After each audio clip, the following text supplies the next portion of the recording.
ಆ ಚಪಾತಿ ಅನ್ನೋ ಹೆಸರೇನೆ ಈಗ ಕ್ಯಾಡ್ಬರೀಸ್ ಜೊತೆಗೆ ಸೇರ್ಕೊಂಡಿದೆ. ಏನ್ ಹೇಳಕ್ ಇಷ್ಟಪಡ್ತೀರಾ? ಅದೇ ಒಬ್ರು ಯಾರೋ ಬಂದು ಅಲ್ಲಿ ಕ್ರೌಡ್ ಅಲ್ಲಿ ನಾವು ಇದ್ದಾಗ ಟಾಸ್ಕ್ ಅಂತ ಇದ್ದಾಗ ಆಡಿಯನ್ಸ್ ಬರ್ತಾರೆ. ಹ್ಮ್. ಸೊ ಅಲ್ಲಿ ಒಬ್ಬರು ಬಂದ್ಬಿಟ್ಟು ಚಪಾತಿ ಧರ್ಮ ಕೀರ್ತಿರಾಜ್ಗೆ ಜೈ ಅಂತ ನಾನೇ ಏನಕ್ಕಪ್ಪ ನನಗಂತ ಒಳ್ಳೆ ಇದ್ದಿದ್ದೆ ನನ್ಗೆ ಹೆಸರು ಅಂದ್ರೆ ಕ್ಯಾಡ್ಬರೀಸ್ ಅಂತ ಇದೆ ಸರ್. ಅದು ಸುದೀಪ್ ಸರ್ ಕೊಟ್ಟಿದ್ದು ಒಂದು ಬಿಡ್ದು ಸರ್ ಅಂದ್ರೆ such a sweet thing, thank you, ಒಳ್ಳೆ ಮಾತು ಹೇಳಿದ್ರಿ ನೀವು, ಥ್ಯಾಂಕ್ ಯು ಅಂತ ಹೇಳಿದೆ. It's very cute. ಒಂಥರ ಜನ ಲೈಕ್ ಅದೇನಕ್ಕೆ ಅಂದ್ರೆ ಅದು ಆಕ್ಚುಲಿ ಒಂದು ಗಲಾಟೆ ನಡೀತಾ ಇರುತ್ತೆ. ಸೊ ಆ ಗಲಾಟೆ ಟೈಮ್ ಅಲ್ಲಿ ನಾನು ಅನುಷಾ ಅಲ್ಲಿ ಚಪಾತಿ ತಿಂತಾ ಇರ್ತೀವಿ. ಲಾಸ್ಟ್ ಅಲ್ಲಿ ಇನ್ನೇನ್ ಸ್ವಲ್ಪ ಹೊಟ್ಟೆ ಹಶ್ವಾಗ್ಬಿಡಿತ್ತು. ಸೊ ಬೇಗ ತಿನ್ಬಿಟ್ಟು ಹೋಗ್ಬಿಡ್ತೀನಿ ಅನ್ಬಿಟ್ಟು ನೋಡಿದ್ರೆ ಗಲಾಟೆ ಇನ್ನೂ ಜಾಸ್ತಿನೇ ಆಗ್ತಿತ್ತು. ಸೊ ಅವ್ರ ಬಂದ್ 2 ತುತ್ತು ಹಿಂಗ್ ತುಂಬಿಸ್ಬಿಡ್ತಾರೆ. ಆಮೇಲೆ ನಾನು ಅಲ್ಲಿ ಓಡೋಗ್ತೀನಿ.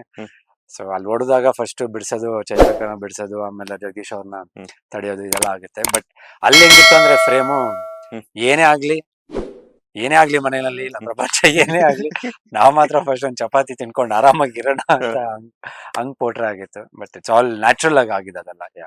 ಆ ಚಪಾತಿ ಅನ್ನೋ ಹೆಸರೇನೆ ಈಗ ಕ್ಯಾಡ್ಬರೀಸ್ ಜೊತೆಗೆ ಸೇರ್ಕೊಂಡಿದೆ. ಏನ್ ಹೇಳಕ್ ಇಷ್ಟಪಡ್ತೀರಾ? ಅದೇ ಒಬ್ರು ಯಾರೋ ಬಂದು ಅಲ್ಲಿ ಕ್ರೌಡ್ ಅಲ್ಲಿ ನಾವು ಇದ್ದಾಗ ಟಾಸ್ಕ್ ಅಂತ ಇದ್ದಾಗ ಆಡಿಯನ್ಸ್ ಬರ್ತಾರೆ.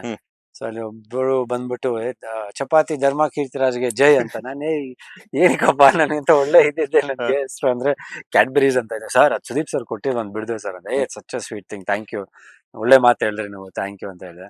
It's very cute. ಒಂಥರ ಜನ ಲೈಕ್ ಅದೇನಕ್ಕೆ ಅಂದ್ರೆ ಅದು ಆಕ್ಚುಲಿ ಒಂದು ಗಲಾಟೆ ನಡೀತಾ ಇರುತ್ತೆ. ಸೊ ಆ ಗಲಾಟೆ ಟೈಮ್ ಅಲ್ಲಿ ನಾನು ಅನುಷಾ ಅಲ್ಲಿ ಚಪಾತಿ ತಿಂತಾ ಇರ್ತೀವಿ. ಲಾಸ್ಟ್ ಅಲ್ಲಿ ಇನ್ನೇನ್ ಸ್ವಲ್ಪ ಹೊಟ್ಟೆ ಹಶ್ವಾಗ್ಬಿಡಿತ್ತು. ಸೊ ಬೇಗ ತಿನ್ಬಿಟ್ಟು ಹೋಗ್ಬಿಡ್ತೀನಿ ಅನ್ಬಿಟ್ಟು ನೋಡಿದ್ರೆ ಗಲಾಟೆ ಇನ್ನೂ ಜಾಸ್ತಿನೇ ಆಗ್ತಿತ್ತು. ಸೊ ಅವ್ರ ಬಂದ್ 2 ತುತ್ತು ಹಿಂಗ್ ತುಂಬಿಸ್ಬಿಡ್ತಾರೆ. ಆಮೇಲೆ ನಾನು ಅಲ್ಲಿ ಹೋಗ್ತೀನಿ. ಸೊ ಅಲ್ಲಿ ಹೊಡೆದಾಗ ಫಸ್ಟ್ ಬಿಡಿಸೋದು, ಚೈತ್ರಕನ ಬಿಡಿಸೋದು, ಆಮೇಲೆ ಜಗದೀಶ್ ಅವ್ರನ್ನ ತಡೆಯೋದು ಇದೆಲ್ಲ ಆಗುತ್ತೆ. ಬಟ್ ಅಲ್ಲಿ ಹೆಂಗಿತ್ತು ಅಂದ್ರೆ ಫ್ರೇಮು ಏನೇ ಆಗ್ಲಿ ಮನೆಯಲ್ಲಿ ಇಲ್ಲ ಪ್ರಪಂಚ ಏನೇ ಆಗ್ಲಿ ನಾವ್ ಮಾತ್ರ ಫಸ್ಟ್ ಒಂದ್ ಚಪಾತಿ ತಿನ್ಕೊಂಡು ಆರಾಮಾಗಿರೋಣ ಅಂತ ಹಂಗ್ ಪೋಟ್ರೆ ಆಗಿತ್ತು. ಬಟ್ ಇಟ್ಸ್ ಆಲ್ ನ್ಯಾಚುರಲ್ ಆಗಿದೆ ಅದೆಲ್ಲ.